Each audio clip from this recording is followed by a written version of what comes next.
Boa tarde a todos e a todas. Boa tarde aos irmãos, né, que acompanham essa catequese. Eu quero nos colocar, né, diante de São José e a Santíssima Virgem de Guadalupe, né, para que essa catequese venha causar os frutos que nós esperamos, né, de transformação de vida, né, de contemplação e de conhecimento dos mandamentos da lei de Deus, os quais nos conduz, né, durante a nossa vida toda, a nossa vida de cristão. Então, em nome do Pai, do Filho e do Espírito Santo. Amém. Ave Maria, cheia de graça, o Senhor é convosco. Bendita sois vós entre as mulheres, bendito é o fruto do vosso ventre, Jesus. Santa Maria, Mãe de Deus, rogai por nós, pecadores, agora e na hora de nossa morte. Amém. São José, rogai por nós. Santíssima Virgem de Guadalupe, rogai por nós. Bom, hoje nós vamos refletir sobre o 8º e o 10º mandamento. O mandamento da lei de Deus. Né, quais são o encerramento desse nosso período de catequese. Né, nós que acompanhamos os irmãos que já refletiram sobre os outros mandamentos, que muito importante para o nosso crescimento de fé e o nosso crescimento de vida de cristãos batizados. Então, o 8º mandamento da lei de Deus: ele não apresentarás falso testemunho contra o teu próximo. Êxodo 20:16. Não levantarás, não darás, não apresentarás falso testemunho contra o teu próximo. A minha fonte que eu estudei, quero transmitir, é do Catecismo da Igreja Católica, né, que é o nosso instrumento de trabalho, né, que o magistério nos apresenta. Então, o 8º mandamento, ele vai dizer o seguinte: ouviste também o que foi dito aos antigos: não jurarás falso, mas cumprirás os teus juramentos feitos ao Senhor. Isso aí é o que fala já no Novo Testamento, né, Mateus 5:33. Né? O Antigo Testamento, né, o Êxodo, o livro da lei, não apresenta falso testemunho contra o teu próximo. Né? E o Senhor Jesus, já no Evangelho, já vem nos falar: não jurarás falso, mas cumprirás os teus juramentos feitos ao Senhor. Então, o que o 8º mandamento vem proibir? Nos de falsear a verdade. Deus, o falsear a verdade, por que nós não podemos falsear a verdade? Porque Deus é fonte de toda a verdade. Deus é fonte de toda a verdade. Nos diz lá em Provérbios 8:7. E no Novo Testamento, São Paulo, lá na carta aos Romanos, vai falar: Deus é veraz, Deus é veracidade, Deus é verdade. O povo de Deus é chamado a viver na verdade. O que é viver na verdade? É viver em Deus. É viver em Deus. Esse é o nosso chamado, essa é a nossa vocação. Viver na verdade, viver em Deus. E o Catecismo, ele vai dividir esse 8º mandamento em 6 partes. Então, assim,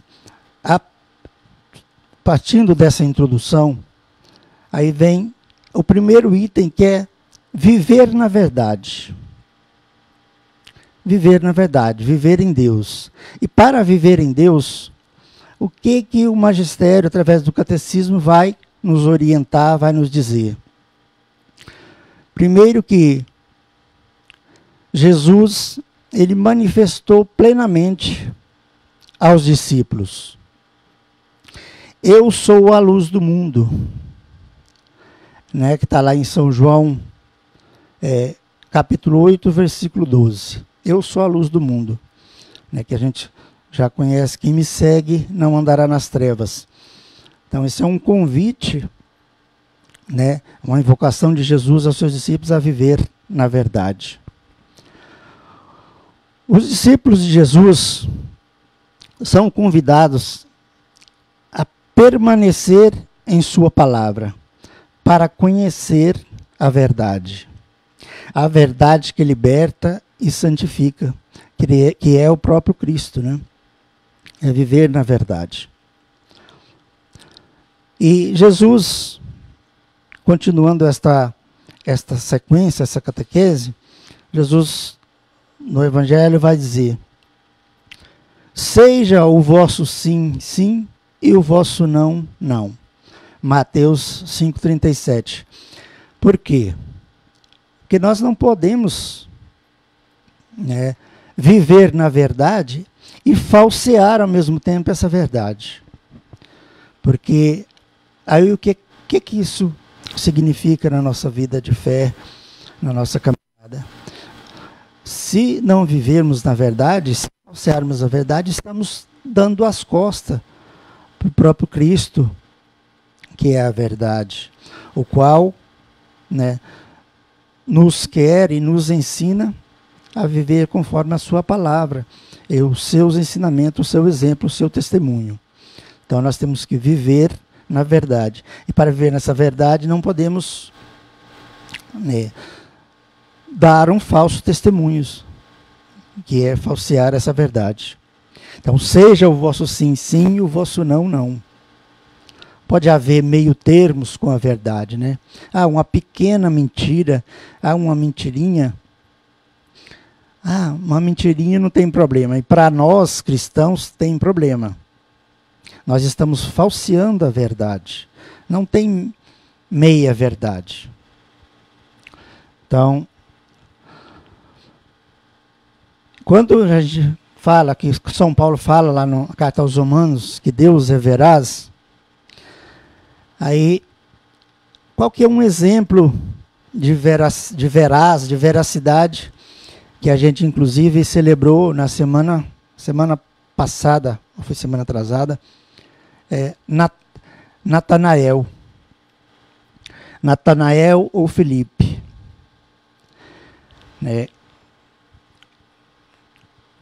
Jesus, lá em São João 1,47, Jesus vai dizer: Jesus viu Natanael que vinha para ele e comentou: aí vem um israelita de verdade, um homem sem falsidade. Isso é ser veraz. Veraz é a pessoa que tem, né, como meta, como um testemunho de vida, a verdade. Essa é uma pessoa que tem veracidade. Uma pessoa que vive, que não falseia a verdade.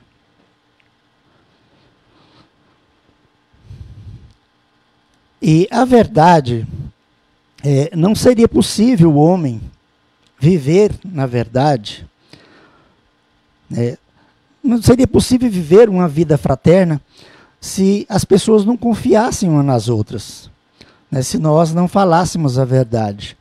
A gente tem hoje, por base, né, a vida às vezes ela é tão difícil, né, porque não podemos confiar nas pessoas.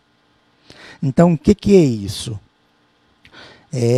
Já essas pessoas que não dão testemunho da verdade, que não tem veracidade, né, que não tem o próprio Cristo, né, a verdade, a nossa verdade, né, como veraz, como o seu exemplo de vida, como vivência, né, na sua vida. Então, assim, o homem, para ter reciprocidade, para ter confiança, para que se manifestar a verdade na sua vida, nas suas atitudes, é necessário que o homem seja verdadeiro, seja veraz, né? Para inspirar confiança para o outro na vida fraterna, né? Realmente ter uma segurança de poder, né, contar com o outro, de ter essa parceria, né, de que o outro vive a verdadeira verdade, né, que é o que Cristo nos ensina. Porque Cristo, diante de Pilatos, Cristo proclama que veio ao mundo para dar testemunho da verdade. É João 18:37. Por quê? Porque Cristo, ele veio para dar testemunho do Pai, para fazer a vontade do Pai. E o Pai, né, como disse na introdução, Deus é a verdade, né? Foi escrito lá, que foi ensinado lá no Deuteronômio. Deus é a verdade, né? A gente vai ver vários salmos, né, confirmando, né, que Deus é verdade. Então Cristo, mesmo diante de Pilatos, de sua, né, dos seus algozes, Cristo, ele dá testemunho da verdade. Ele veio ao mundo para dar testemunho da verdade. E ele não titubeia, ele não há medo nele de testemunhar o Pai, de testemunhar a verdade do Pai. E São Paulo, lá na segunda carta a Timóteo, vai falar: cristãos, não te envergonhe de testemunhar a favor de nosso Senhor. Não. Então, o que é isso? A gente vê hoje muito, né? É muito fácil a gente ter vergonha, né? Às vezes esconder, né? Às vezes em um certo lugar, você passa, a gente tem muitos costumes de passar na frente de uma igreja, faz o nome do Pai, mas se eu tiver com outra pessoa, né, que às vezes seja mais importante, ou às vezes você saiba que não acredita, e você fica com vergonha de não fazer, de expressar a sua fé, né, diante daquela situação. Ou várias outras, né? Mesmo que às vezes nos pede um testemunho, às vezes a gente perde muitas oportunidades de falar de Jesus para as pessoas, né, de rezar perante, às vezes, de abençoar um alimento, diante de um jantar, diante de um aniversário. A gente não tem coragem, às vezes. Eu falo isso por mim mesmo. Né? Então, assim, às vezes a gente titubeia, às vezes a gente fica com vergonha. Isso, então, assim, a gente tem que, né, procurar a misericórdia de Deus e a humildade e a justiça para a gente, né, poder ter coragem de testemunhar, né, como o próprio Cristo testemunhou, né, e como o próprio São Paulo fala, para não termos vergonha. Porque a gente sabe que se envergonharmos, se não testemunharmos, que o próprio Jesus também não dará testemunho o nosso diante do Pai. Então, isso é importante. Aí eu quero ler uma citação de Santo Inácio de Antioquia, né? Depois, mais na frente, a gente falar do testemunho dos mártires, e esse foi um mártir, e o testemunho é muito bonito, o testemunho de Santo Inácio de Antioquia. Ele diz o seguinte: deixai-me ser comida das feras, é por elas que me será concedido chegar até Deus. Então, assim, é interessante a gente ver nesses santos padres da igreja a coragem de testemunhar que eles tinham, né? Mesmo diante daquela possibilidade que sabia que ia ser morto pelas feras, né, que os romanos condenavam os cristãos, sabiam que ia ser morto, ele estava orando e pedindo, né, a Deus, e calmo e tranquilo, né, confiante na misericórdia de Deus. E não condenava, né, os animais, porque aquelas feras que iam devorá-lo. Aliás, ele bem dizia, porque pelas feras que ele ia chegar a Jesus, pelas feras que ele ia dar o testemunho de Jesus. Né? E eu quero também ler outra citação, né, de São Policarpo, outro mártir, né, que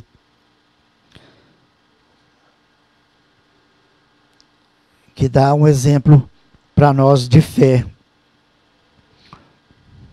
São Policarpo diz o seguinte, abre a citação: de nada me servirão os encantos do mundo e dos reinos deste mundo.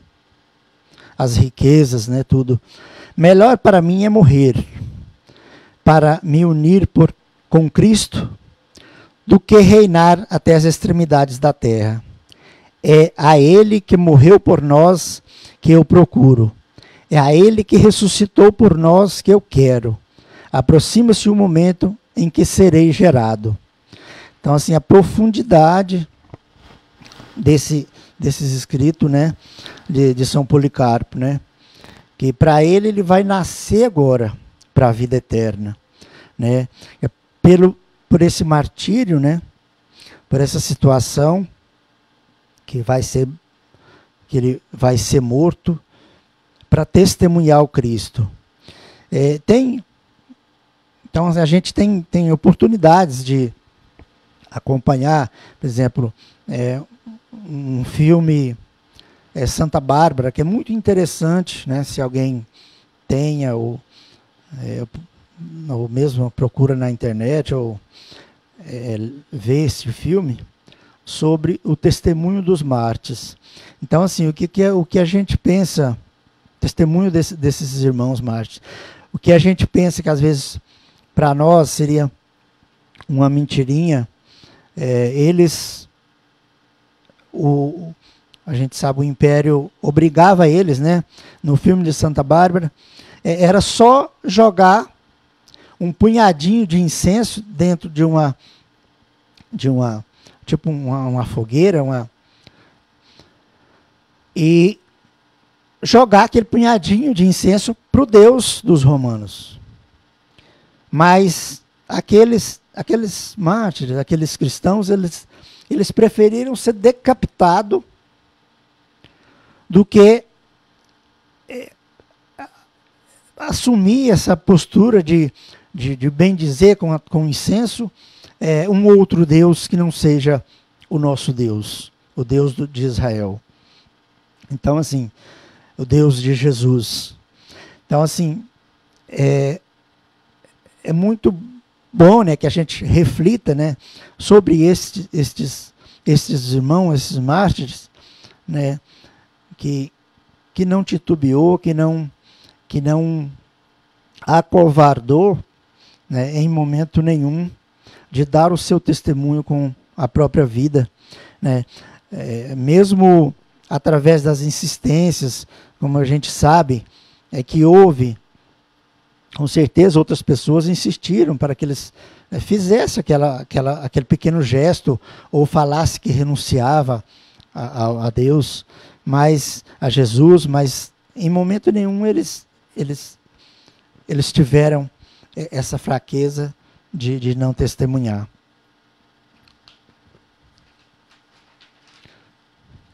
O segundo item desse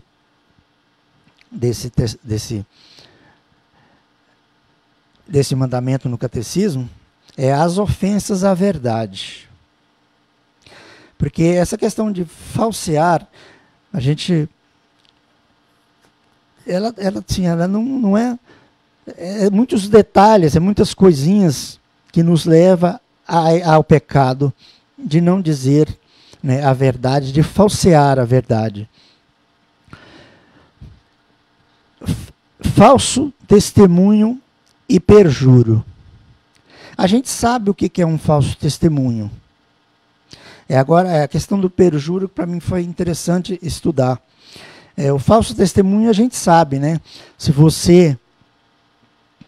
Se te pede para testemunhar uma situação, não é só, por exemplo, num júri diante de um juiz, mas em várias outras situações. Aliás, nessas situações normais, por exemplo, na comunidade, para você testemunhar uma situação, às vezes diante de um irmão, você não precisa estar sob juramento. Então, você vai testemunhar, mas não é necessário você estar sob juramento. Agora, quando você dá um falso testemunho, isso a gente está falando do testemunho, do falso testemunho, né? Se você pode dar esse falso testemunho diante de várias situações e você é convidado a dar dar um testemunho e dar um falso testemunho. Agora, se você está sob juramento, por exemplo, aí diante de um juiz, diante de uma situação que te leva a fazer um juramento, levantar a mão e fazer um juramento. E se você dá um falso juramento diante de dar um falso testemunho diante desse juramento que você fez, aí se torna um perjúrio. O que seria um perjúrio? É um pecado maior ainda, né? Além de você estar sob juramento, né, que Jesus diz lá, que o seu sim seja sim, que o seu sim seja um sim e o seu não seja não. Aí você vai estar sob um juramento, ainda dando um falso testemunho. Aí se torna um perjúrio. A respeito da reputação dos irmãos, a gente tem sempre que, né, quando fala em falso testemunho,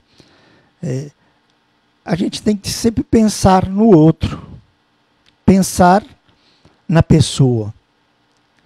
A pessoa tem a sua reputação. Nós temos uma reputação diante de Deus e diante dos irmãos, né?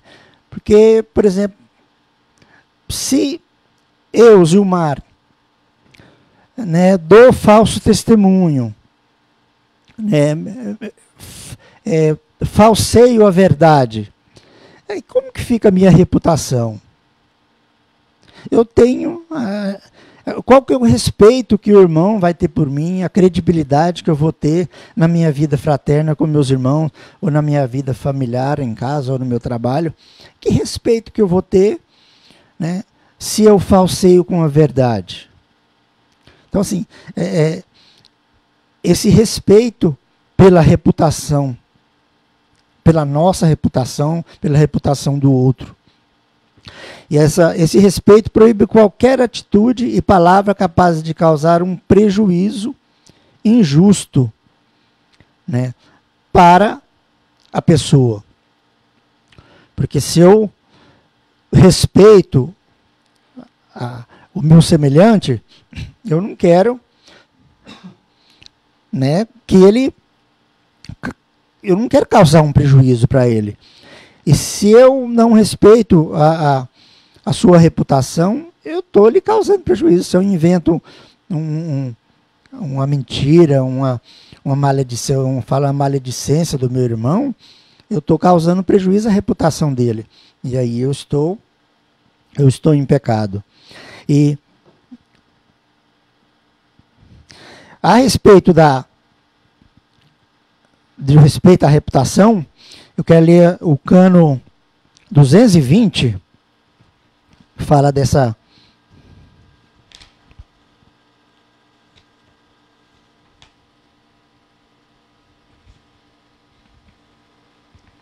Aí o cano 220 do Código de Direito Canônico vai falar o seguinte: a ninguém é lícito lesar ilegitimamente a boa fama de que alguém goza, nem violar o direito de cada pessoa de defender a própria intimidade.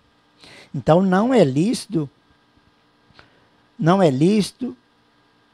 lesar ilegitimamente a boa fama de alguém que alguém goza, né, que o irmão goza. Então assim, não é lícito nós ter uma maledicência ou uma calúnia, qualquer que seja, do irmão. Tá. E o juízo temerário. O juízo temerário admite como verdadeiro, é quando a pessoa admite como verdadeiro, sem fundamento suficiente, um defeito moral no próximo. Bom, a ninguém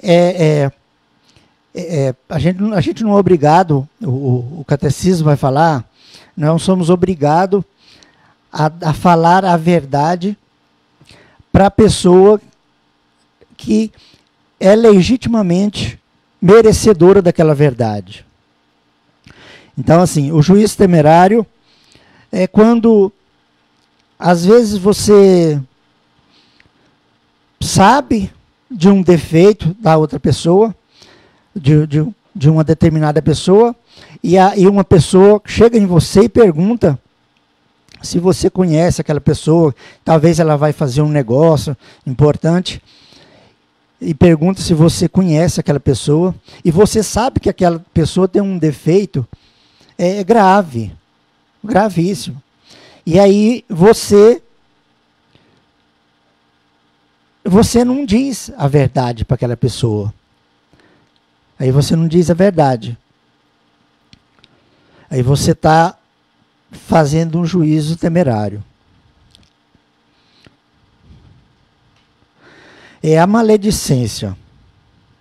A maledicência é aquela situação que, sem razão objetivamente válida, revela a pessoa que não sabe os defeitos e as faltas do outro. É parecido, acho que eu fiz confusão. Tá, não, desculpa, gente.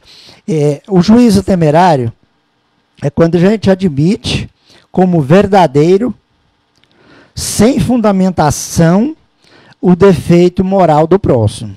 Desculpa, eu estava falando da maledicência. Então, assim, o juízo temerário é quando você admite como verdadeiro, sem fundamento suficiente, o defeito moral do próximo. É isso. Quando a pessoa fala mal de uma pessoa para você, e você não vai investigar se aquilo é verdade ou não, e sai falando daquela pessoa para outra pessoa. Tá? Isso é o juízo temerário. Desculpa, eu fiz confusão. Então, é isso. O juízo temerário é quando a pessoa fala mal de uma outra pessoa para você e você nem vai saber se realmente aquilo é verdade e sai falando daquela pessoa para as outras. Tá? A maledicência, que é aquilo que eu falei. Sem razão objetivamente válida, revela a pessoa que não sabe os defeitos e as faltas do outro. Sem razão válida, gente. Por exemplo, você falar... Agora, se você tem uma razão válida para não falar o defeito daquela pessoa, mas o que se mede essa razão válida? Gente, é pela justiça, pela caridade, você vai, rezar. Isso convém, isso eu não vou cair, me contradizer nos outros mandamentos. Então, assim, que você vai ver que você realmente você deve falar a verdade. Aquela pessoa te perguntou sobre a outra pessoa, você deve falar a verdade para ela. Isso é caridade e justiça. A calúnia. Aquele que por palavras contrárias à verdade prejudica a reputação dos outros.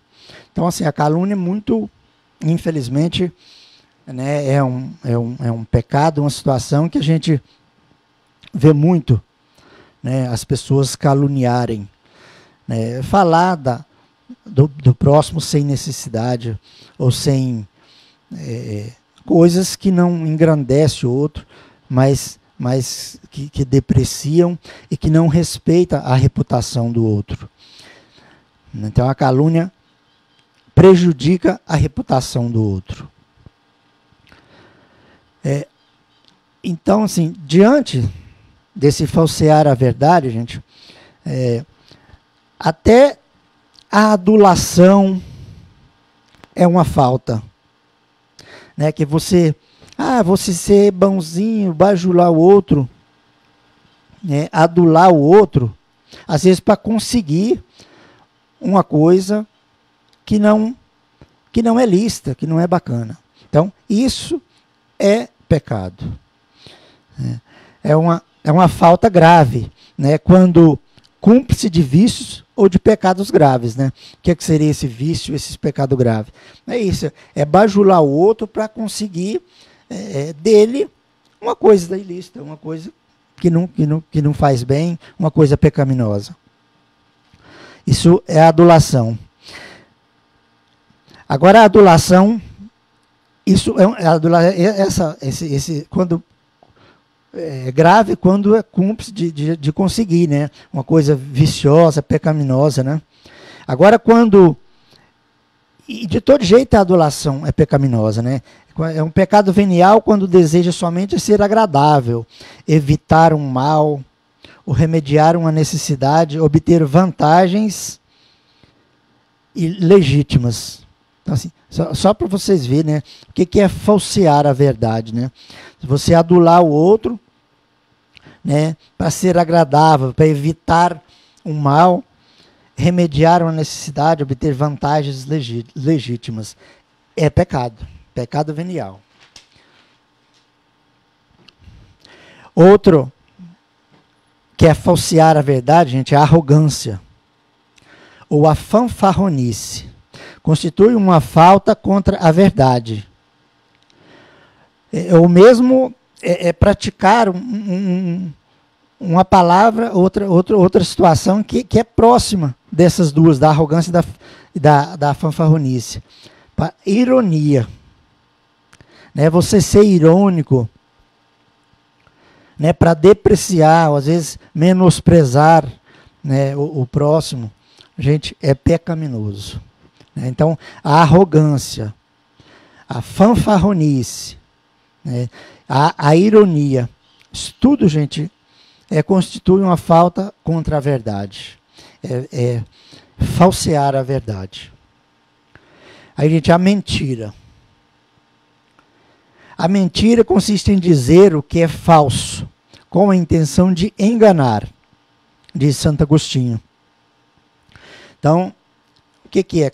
Se você está contra a verdade, lembrando que essa verdade é Deus, Deus é a verdade, né? E Jesus vem, né, que o seu sim seja sim, que o seu não seja não. Né? Que se você mentir, você está indo contra a verdade.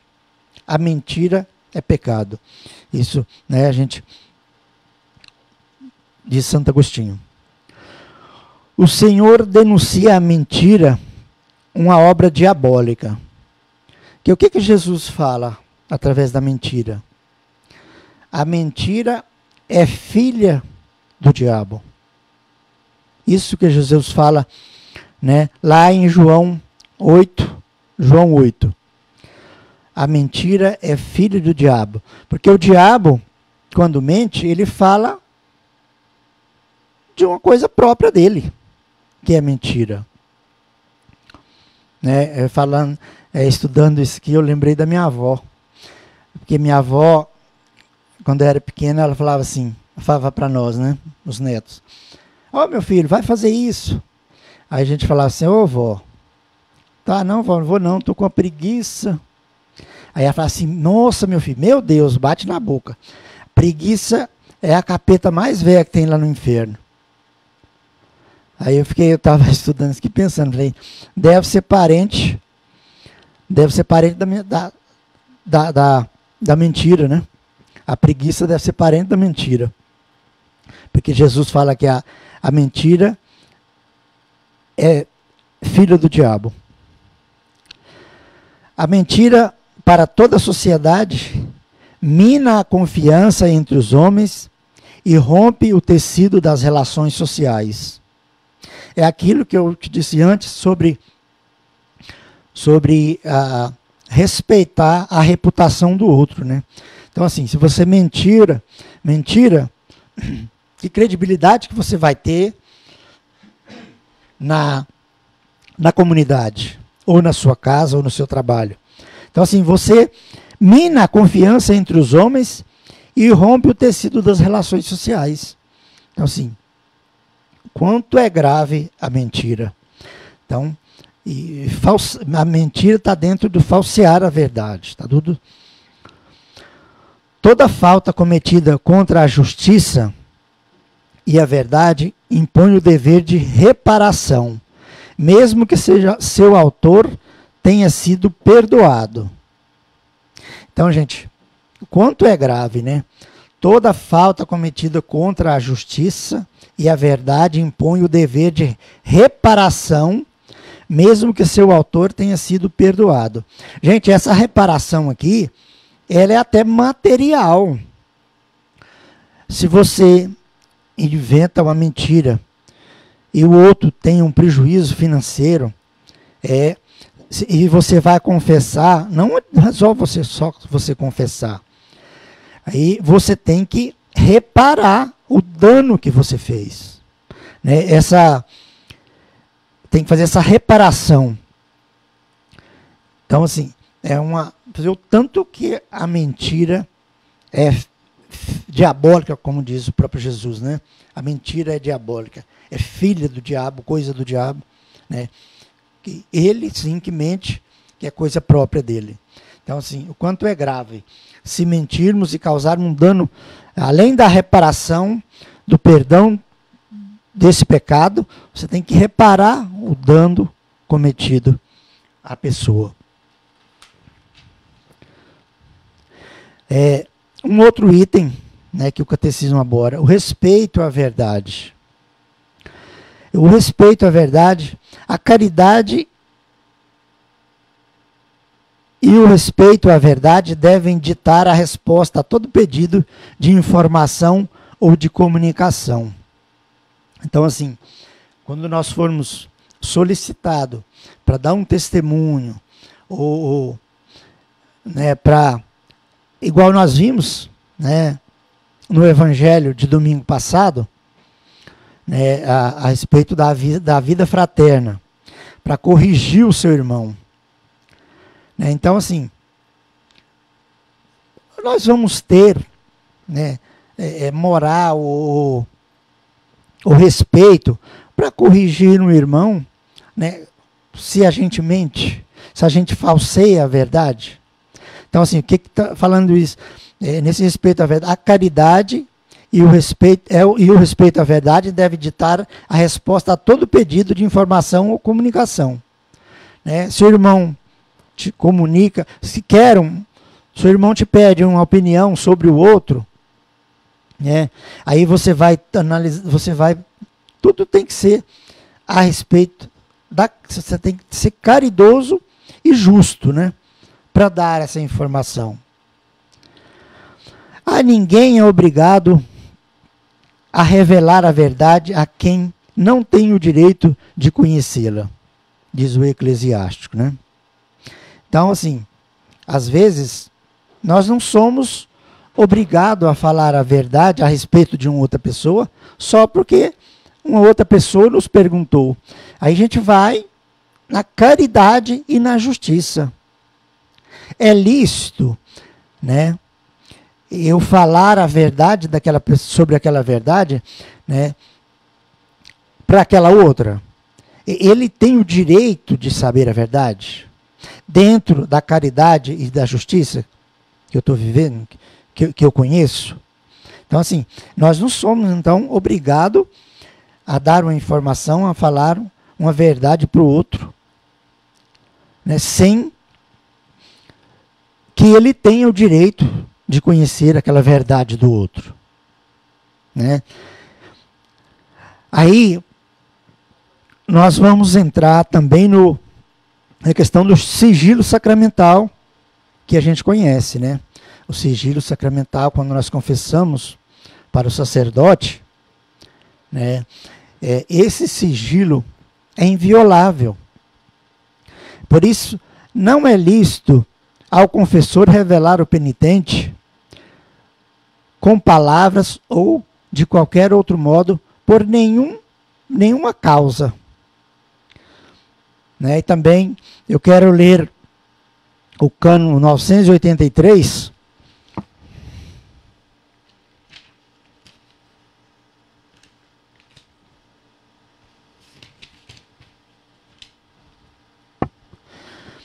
O Cânon 983 vai dizer o seguinte: o sigilo sacramental é inviolável, por isso é absolutamente ilícito ao confessor, de alguma forma, trair o penitente, por palavras ou de qualquer outro modo, e por qualquer que seja a causa.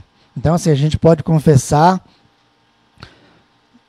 despreocupado, porque o padre, ele é o mais preparado, ele sabe, né, dessa situação e desse segredo, dessa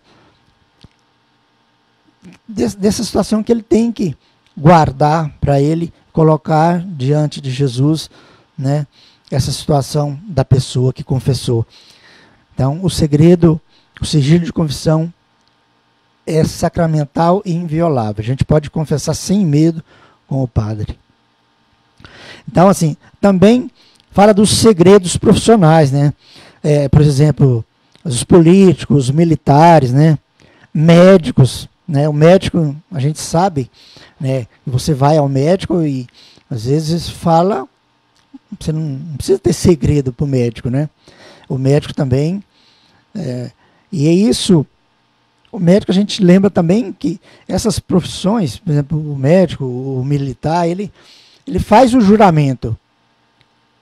O juramento, né, de guardar, o juramento que só sua própria profissão exige, né, que é de guardar e de ser fiel, né, àquela profissão, de cuidar da pessoa, né, se a pessoa te falar um segredo, né, e ele não revelar. Então, assim, nós vivemos essa situação e conhecemos agora essas situações. O uso dos meios de comunicação social.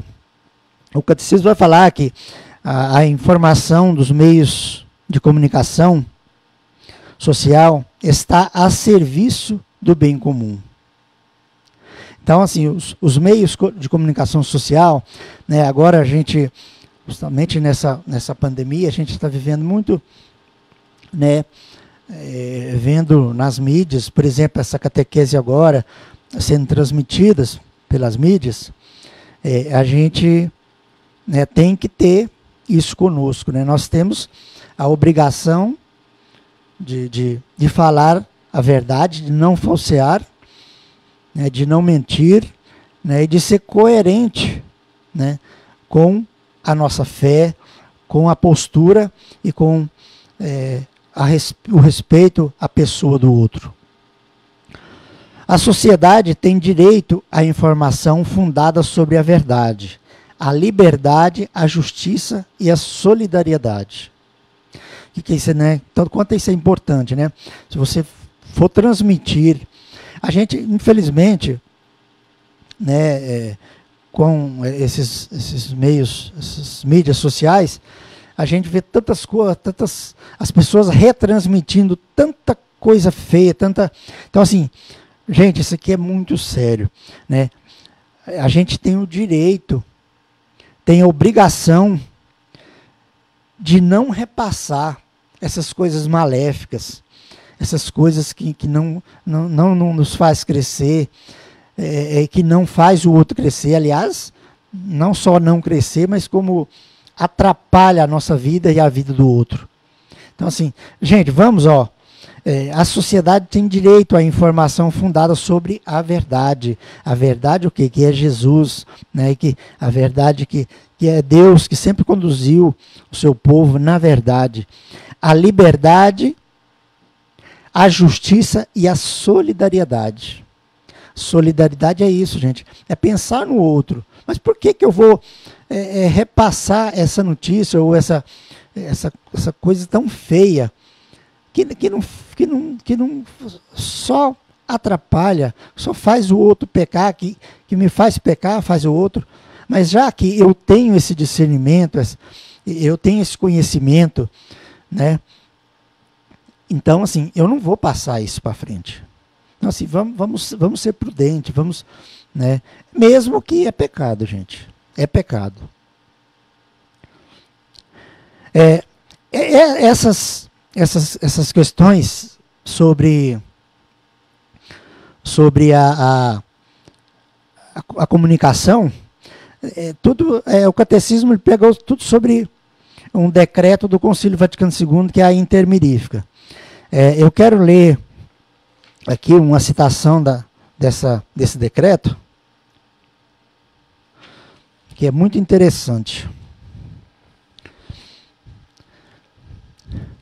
Aí esse decreto vai dizer o seguinte, nessa citação aqui.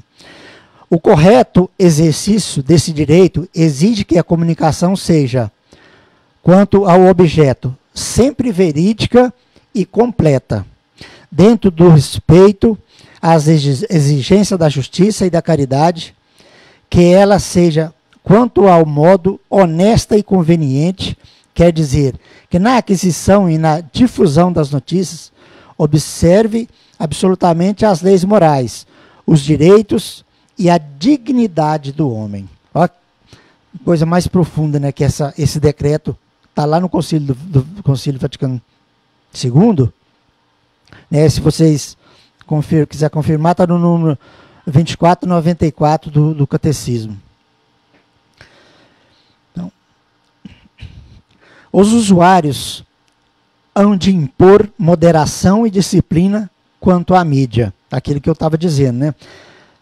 Hão de formar em si uma consciência esclarecida e correta, para resistir mais facilmente às influências menos honestas. Aquilo que eu acabei de dizer, né? Nós não podemos ficar falando assim de coisas bem próximas de nós, né? Essas mensagens de WhatsApp, por exemplo, mesmo até de Facebook, que não acrescenta em nada, gente, ficar repassando isso, essa coisa, às vezes, muitas pecaminosas, né, que nos leva ao pecado, e nós repassamos levando também o outro ao pecado.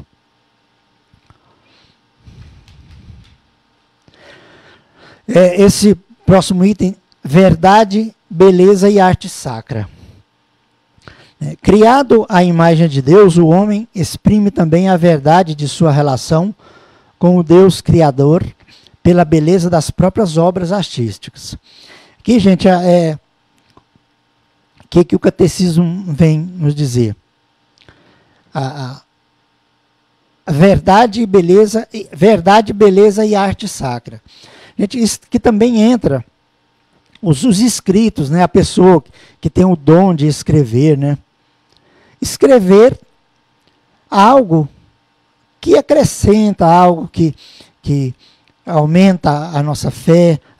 Então, assim, nós temos que ser coerentes também nessa verdade. E a arte sacra verdadeira leva o homem à adoração, à oração e ao amor de Deus, Criador e Salvador, Santo e Santificador.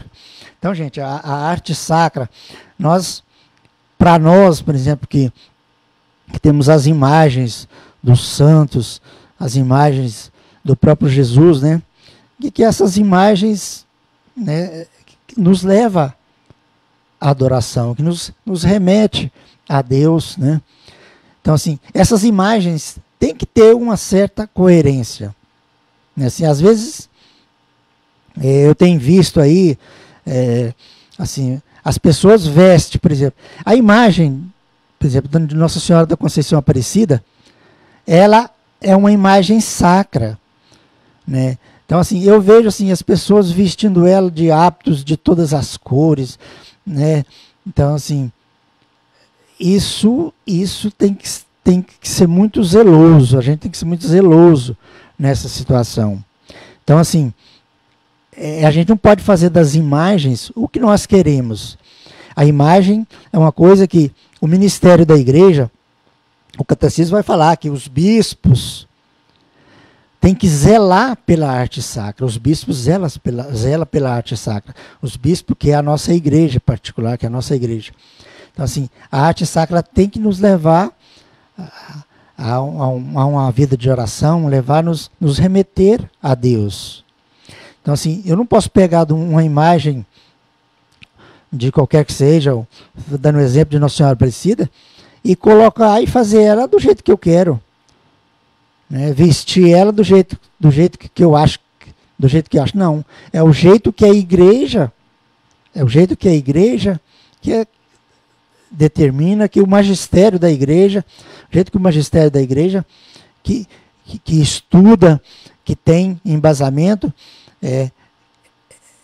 que nos faz, e que sabe que o jeito dessa imagem, essa cor desse hábito, que sabe que nos vai levar a fé, que nos vai fortalecer a nossa fé, que nos vai remeter a uma vida de oração e a Deus. Então, assim, essa é uma situação que a gente tem que ter muito zelo e que é pecaminosa, né? Porque tudo que eu estou falando aqui é pecado. Por exemplo, se eu distorcer, né, a gente viu há pouco tempo aí um artista que pintava, que fazia a imagem de Nossa Senhora ao seu bel prazer, aí, de várias maneiras. Então, assim, nós não queremos isso para a nossa vida de fé, nossa vida. Então, assim, nós temos que ter respeito pela arte sacra, como nos manda a nossa Santa Mãe Igreja, através do magistério. Gente, então, assim, eu não sei nem quantos minutos foi, mas, nossa, já foi bastante. Então, assim, o que eu tinha para a gente refletir do 8º mandamento, que é não levantar, não dizer, não apresentar falso testemunho, era isso. Agora nós vamos para o 10º mandamento. Não cobiçarás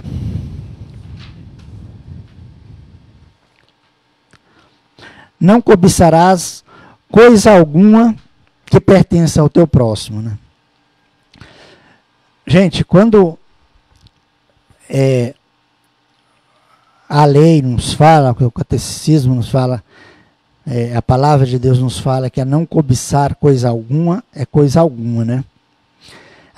O catecismo vai dar até um exemplo aqui, né, no Antigo Testamento, no Deuteronômio, né?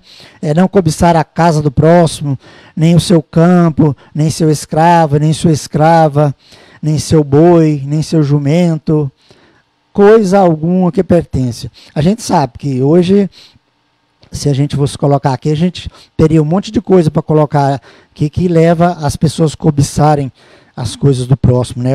O celular, o smartphone do próximo, o carro do próximo, a casa do próximo. Então, assim, mas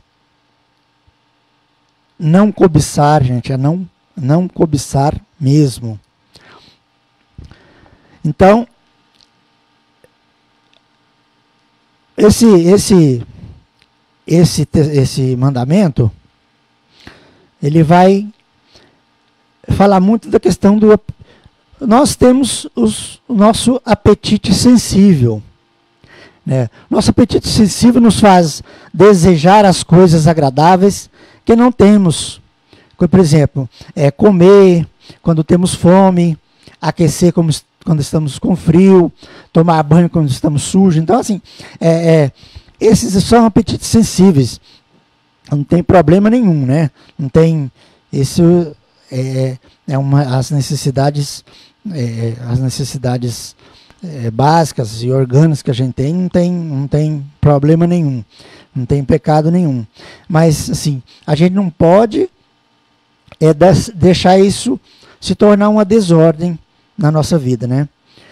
O 10º mandamento proíbe a avidez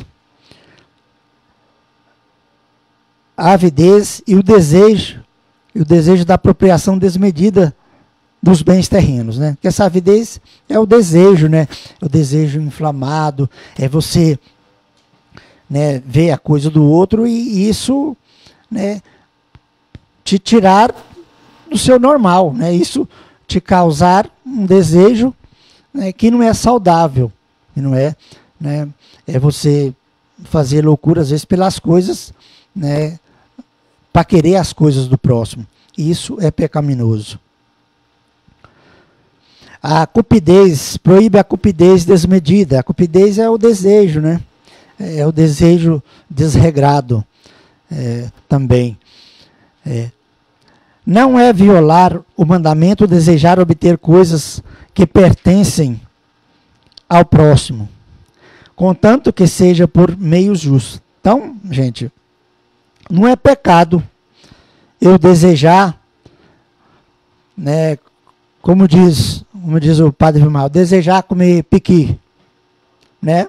Mas eu não vou, vou comprar o piqui e vou comer, ou vou no restaurante, pago o piqui e compro. Eu não vou, por exemplo, desejar o piqui do padre Vilmar.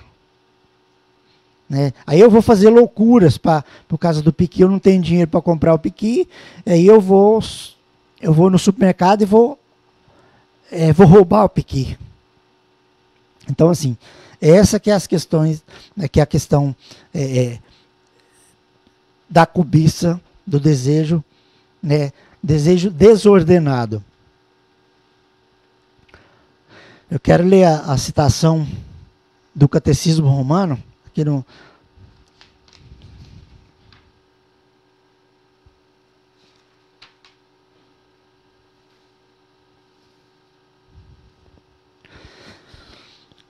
O catecismo pega uma citação do Catecismo Romano, o catecismo nosso, né? Pega uma citação do Catecismo Romano, onde ele diz o seguinte: estes são... aqui o catecismo vai pegar do Catecismo Romano o seguinte: é uma classe de pessoas que está mais sujeita à questão da cobiça, que está mais... que realmente que ocorre mais essa desordem. Ele vai dizer o seguinte: esses são os comerciantes que desejam a carestia ou os preços excessivos das mercadorias. Quem vê com pesar que não são os únicos a comprar e a vender, o que lhes permitiria vender mais caro ou comprar ao preço mínimo. Os que desejam que seus semelhantes fiquem na miséria para tirarem lucro, quer vendendo para eles, quer comprando deles. Os médicos que desejam que haja doentes, os legistas que desejam causas e processos importantes e numerosos. Então, assim, o Catecismo Romano dá esse exemplo dessas classes, porque é uma classe que está bem suscetível a cair nesse pecado, né? Mas nós também, a gente sabe que infelizmente a gente está suscetível a cair nesse pecado, né? Na inveja, na cobiça da coisa alheia. Então, assim, a gente tem que vigiar, né, muito para não cair nessa desordem. Quando o profeta Natã quis estimular o arrependimento ao rei Davi, contou-lhe a história do pobre que possuía uma única ovelha. Então o pobre, para levar Davi ao arrependimento, o que ele faz? O profeta ele vai e conta a história daquele homem que só tinha uma ovelha, mas que cuidava dela como se fosse uma filha. Então a ovelha, ele só tinha uma, mas ela era bem cuidada, né, com certeza muito bonita, muito gorda, muito saudável. Então, assim,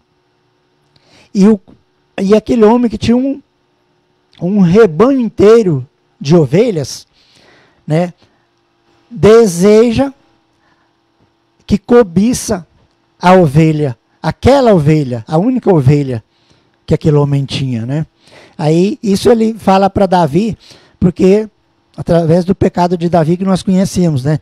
De tomar a mulher do seu servo, lá do seu soldado. Então a gente conhece essa história. Então, assim, é interessante essa história, né, para a gente refletir também, né, sobre o que o próximo tem, né? A gente não sabe, por exemplo, às vezes você está desejando uma coisa do próximo, você não sabe o trabalho, né, que foi para ele conquistou dignamente, né, aquele objeto, ou seja lá o que for, dignamente. Aí você está cobiçando e fazendo, às vezes, coisas fora da ordem para conseguir aquilo que o próximo tem, aquilo que o semelhante tem. Né? Também tem outra citação, que é também, que essa citação é de São João Crisóstomo. Falar em São João Crisóstomo, gente, São João Crisóstomo a gente celebra amanhã, né? Só que caiu no domingo. Aí, São João Crisóstomo do dia 13 de setembro, a comemoração do dia 13 de setembro. Então, assim, o catecismo pega muito citação de São João Crisóstomo. Então, São João Crisóstomo diz o seguinte: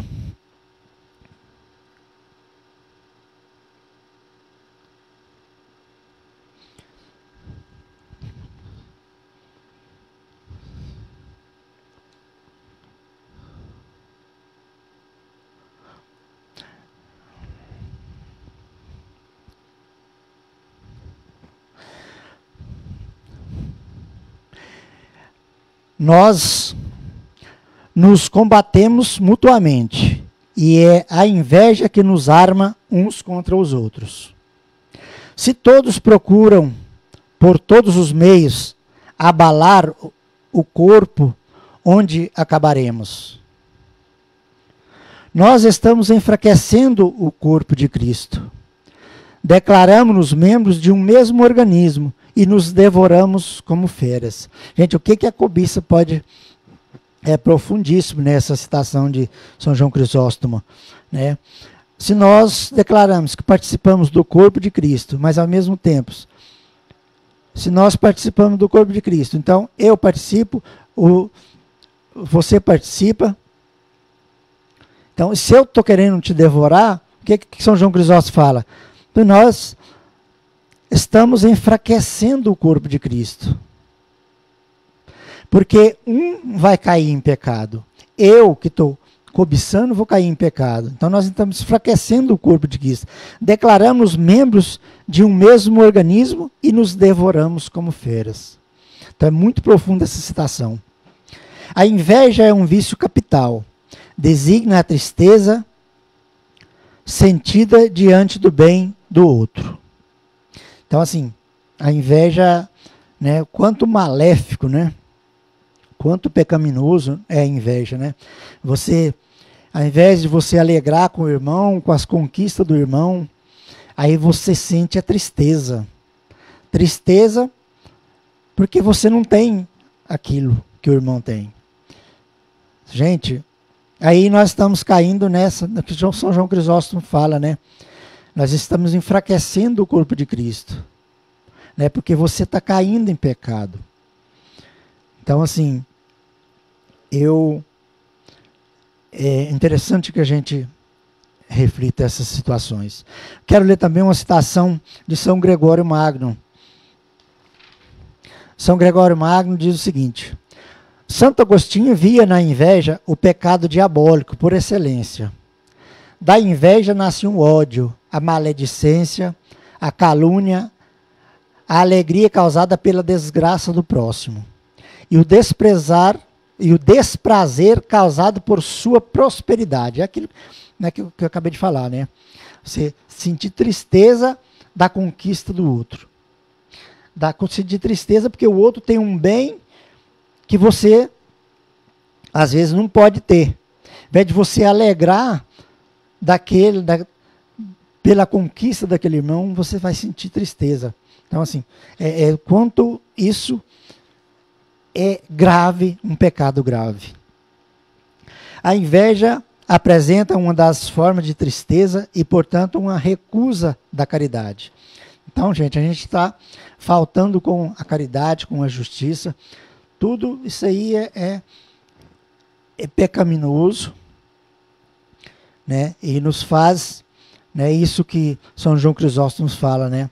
Enfraquecer o corpo de Cristo. Eu quero também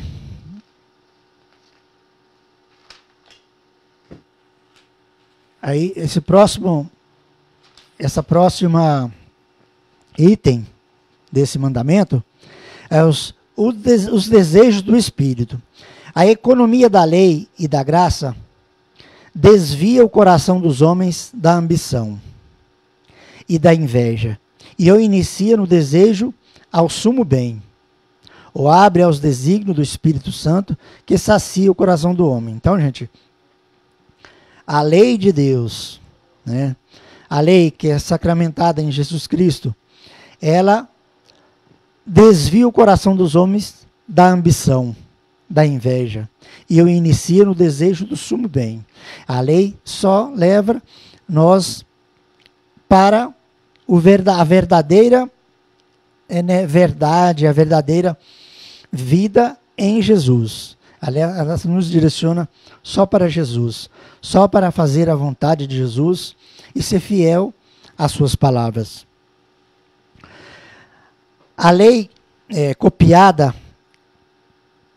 a Israel jamais bastou para justificar aqueles que lhes eram sujeitos. Antes tornou-se mesmo um instrumento da cobiça.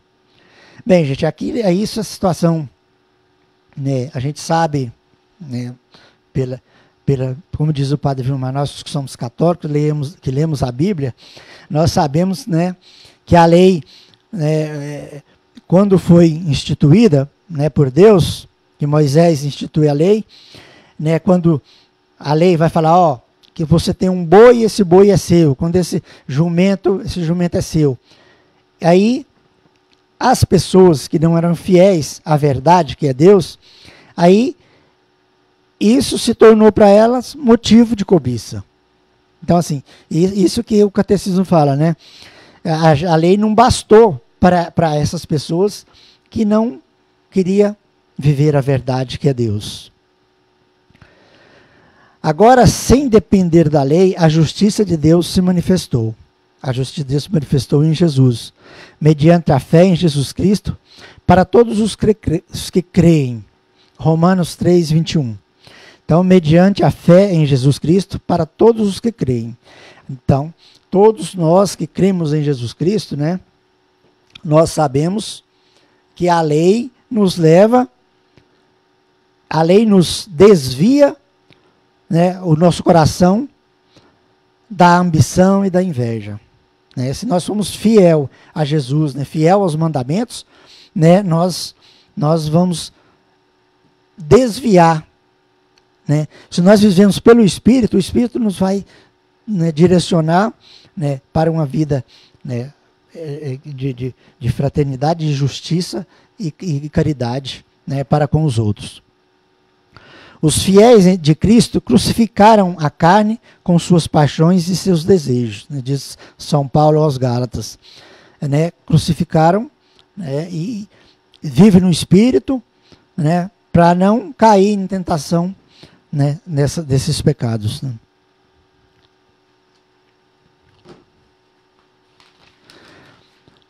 Esse outro item desse mandamento, a pobreza de coração. Jesus ordena a seus discípulos que prefiram a tudo e a todos, e lhes propõe que renunciem a todos os bens por causa dele e do Evangelho. Então, assim, é aquela passagem, né, do jovem que chega para Jesus, né? Querendo saber o que ele tem que fazer para ganhar a vida eterna. Aí Jesus já fala que ele pratica, aí ele já fala para Jesus que pratica os mandamentos. Mas aí Jesus fala, então, ele ordena aos discípulos que prefiram a tudo e a todos, e lhes propõe que renuncie a todos os bens por causa dele e do evangelho. Então, assim, aquele jovem não consegue renunciar porque era rico. Mas os discípulos de Jesus renunciaram, inclusive até a própria vida, né? Essa vida deste mundo, né? Entregando a sua vida para testemunhar Jesus, né? Todos os fiéis de Cristo devem dirigir retamente seus afetos. Então, assim, esse pecado ele é muito próximo da concupiscência, né? A questão, né, da cobiça. Então, assim, o que nós podemos fazer, né, para nos ajudar nessa? O que a gente tem que fazer? Nós temos que ocupar a nossa vida, encher o nosso coração, né, do Evangelho, das palavras de Jesus, né, do testemunho de Jesus, do testemunho dos mártires, né, como nós vimos, né, e não dar lugar à cobiça e à inveja. Nós podemos, no nosso coração, nossa vida não pode ter lugar para a cobiça e para a inveja. Tem que estar cheio, nós temos que ser guiados pelo Espírito. Quero ler uma citação agora de São Gregório de Nissa. Ele diz o seguinte: o verbo chama de pobreza em espírito a humildade voluntária de um espírito humano e sua renúncia. O apóstolo acrescenta como exemplo a pobreza de Deus quando diz: de rico que era, tornou-se pobre por causa de vós. Ele cita a carta aos Coríntios. Então, essa citação de São Gregório de Nissa dá um exemplo. O que é ser pobre de espírito? Pobreza de espírito é a humildade voluntária de um espírito humano. Nós temos uma humildade voluntária e sua renúncia. Humildade voluntária e sua renúncia. Nós temos que renunciar a essa situação, né? Por que eu vou ter inveja, né, da conquista do irmão? Eu vou renunciar por isso. Vou renunciar a isso por causa de Jesus. Então, assim, essa citação de São Gregório é muito interessante. O abandono nas mãos da providência, do Pai, do céu, liberta da preocupação do amanhã. Então, assim, não devemos ter medo, né? Não devemos cobiçar, não precisamos ter medo, porque Deus é a providência. E tem um outro item desse mandamento: quero ver a Deus. O desejo da felicidade verdadeira liberta o homem do apego imoderado aos bens deste mundo, que se realiza na visão e na bem-aventurança de Deus. Bom, então se o meu desejo é a vida eterna, se eu quero a vida eterna, então assim, a minha vida eterna é a felicidade verdadeira, contemplar a face de Deus é a minha felicidade verdadeira, então eu vou me libertar desse apego aos bens terrenos. Não aquilo que diz que no início, os nossos bens, as nossas necessidades, que não tem pecado nenhum. Às vezes eu posso até querer, por exemplo, o Evandro, né, ter uma casa, eu posso até querer uma casa igual. Mas o que eu vou fazer? Eu vou querer o bem dele e falar, eu vou trabalhar, né, eu vou lutar e ter fé para que eu tenha uma casa, uma casa bacana também. Então, assim, ou um carro que seja. Então, assim, isso não tem pecado nenhum. Eu lutar para conseguir as minhas coisas. Ou talvez seja igual do outro. Ou talvez eu queira. O amigo, igual já aconteceu comigo. O amigo tem um carro bonito. Eu quero um carro igual esse. Eu vou trabalhar e vou ter um carro igual do amigo. Por que não? E ser feliz com ele. A promessa de ver a Deus ultrapassa todas as bem-aventuranças. Então, assim, a Bíblia fala que essa promessa de ver a Deus, ela tem que ultrapassar todas as bem-aventuranças. Eu quero ler uma citação agora de Santo Agostinho, onde ele fala sobre esse assunto. Então, Santo Agostinho vai falar o seguinte: aí haverá a verdadeira glória. Ninguém será então louvado por engano ou bajulação. As verdadeiras honras não serão recusadas àqueles que as merecem, nem concedidas aos indignos. Aliás, nenhum indigno terá tal pretensão, pois só quem é digno será admitido. Aí reinará a verdadeira paz, onde ninguém será sujeito à oposição nem de si mesmo, nem dos outros. Da virtude, o próprio Deus será a recompensa. Ele que deu a virtude e se prometeu a si mesmo como a recompensa, além da qual não pode existir nada melhor nem maior. Serei vosso Deus e vós sereis meu povo. É também o sentido das palavras do apóstolo, para que Deus seja tudo em todos. Ele mesmo será a meta de nossos desejos, aquele que contemplaremos sem fim, amaremos sem saciedade, louvaremos sem cansaço. Esse dom, essa afeição, essa ocupação serão certamente comuns a todos, como a própria vida eterna. Amém? Essa citação de Santo Agostinho está no número 2550, que é o encerramento desse mandamento. Então, gente, é isso. Eu quero agradecer, né, ao Padre Vilmar por nos dar essa incumbência que eu gostei muito, né, que isso nos faz estudar, nos faz refletir, nos faz rezar. Então, assim, é muito gratificante e muito bom. E também nós precisamos desses momentos, mesmo para nos tirarmos a timidez, né? Só com o exercício, às vezes a gente fica com vergonha, fica muito tímido e meio... Mas é com essas situações que a gente vai perdendo e para a gente servir melhor, né? Porque a gente... eu, como eu vi os outros irmãos que falaram sobre os outros mandamentos, né, talvez, mas com as suas timidez, mas foram muito bem. Quero parabenizar todos, né, e quero agradecer, né, por esse momento, por esta situação, por conseguir, né, partilhar essa catequese com vocês. E obrigado a todas as pessoas que participaram, né, que mandaram mensagem. Eu fico meio perdido aqui, eu não sei acompanhar direito, nem coloquei. Eu podia ter colocado o meu aqui, mas eu não coloquei. Eu quero...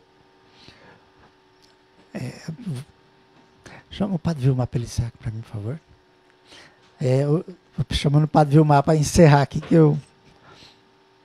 Tá, gente? Obrigado, então, por partilhar essa catequese. E foi muito bom. E eu falei que eu achei que a Neuzelane tinha falado muito. Eu falei, nossa, a Neuzelane passou de 1 hora. E eu acho que eu extrapolei mais ainda, hein, Neuzelane? Nossa. Mas, obrigado, gente, a todos. E fique com Deus. Deus abençoe a todos nós, né?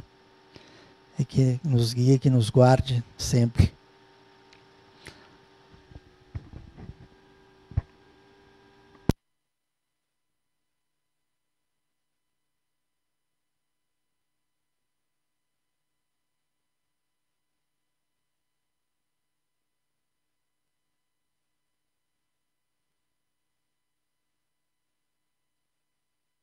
Quero agradecer ao nosso irmão Zilmar, por ter hoje com certeza falado tão bem. Fiquei escutando outra Sara ali, tá, Zilmar? E isso é bom, gente. Vamos rezar uma Ave Maria por ele. Sendo da graça de Deus, vai ser o nosso diácono permanente. Inclusive, eu já tenho que perguntar, você celebra amanhã ou não? Que horas? 7h30. Só 7h30? Tá bom, então você pode rezar uma exéquia para a gente amanhã às 10? Pronto. Como é que ele ia dizer não na frente das câmeras, né? Vamos rezar uma Ave Maria por ele então, pelo dom dele, e por saber que as nossas duas paróquias têm os teólogos e que ajudam bastante a nossa igreja. Ave Maria, cheia de graça, o Senhor é convosco, bendita sois vós entre as mulheres, bendito é o fruto do vosso ventre, Jesus. Santa Maria, Mãe de Deus, rogai por nós, pecadores, agora e na hora de nossa morte. Amém. Muito obrigado, Zilmar. Espero contar contigo mais vezes e vamos fazer mais formações. Encerramos hoje os mandamentos e nós vamos ver juntamente com os teólogos se nós começamos, o que nós vamos começar a partir do próximo sábado, né, fazer o nosso planejamento. Deus abençoe a todos vocês no amor de Maria. Tchau, tchau.